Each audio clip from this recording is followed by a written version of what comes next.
Hi, my name is Jessie Bezor, and this is my portion of the Exceptional Learners presentation, Learning Disabilities in Math. I apologize for the poor quality. I cannot get my computer to open Zoom properly.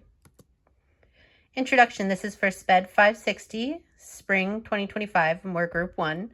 We have Aurora Pacheco, Jessie Bezor, Keiko Freeland, and Rebecca Cervantes. Our article is sourced from Teaching Exceptional Children and is called Using Multiple Representations to Foster Multiplicative Reasoning in Students with Mathematics Learning Disabilities. So, what does multiple representations mean? Multiple representation is a tactic used by teachers to give their students a diverse way of representing multiplicative problems. An example from our article is, a class is presented with a math problem. In the problem, there are 3 boxes, each with 8 peaches. The students are instructed to use their multiplicative reasoning to find how many peaches there are in total. Child 1 reasons that there are 8 peaches plus 8 peaches plus 8 peaches for 3 boxes and reaches the conclusion that there are 24 peaches. Child 2 says 1 box has 8 peaches, which means 2 boxes has 16 peaches, which means 3 boxes have 24 peaches. And child 3 multiplies 3 boxes by 8 peaches and gets 24 peaches. How do we show children all of the different ways math can be represented?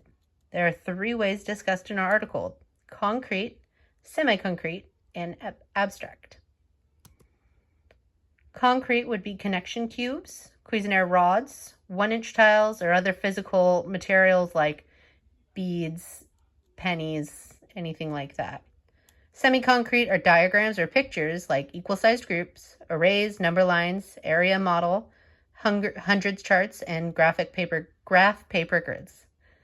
Abstract representations are symbolic. They're symbol-driven ways of expressing that may include such forms as equations, expressions, and inequalities. Physical materials include any objects the students can physically manipulate. They can touch, move, or stack to compare the relative size of objects that represent mathematical ideas. How can we, as educators, introduce this? Select concrete and semi-concrete representation. Use physical manipulatives. Use all 3 of the representations, concrete, semi-concrete, and abstract, concurrently. Encourage the student to represent a problem using multiple methods, not just one. And students make connections by using multiple representations. Facilitate meaningful mathematical discourse, reversibility, flexibility, and generalization. And encourage discourse so that children can share the way that they solve the same problem and see how other people do it.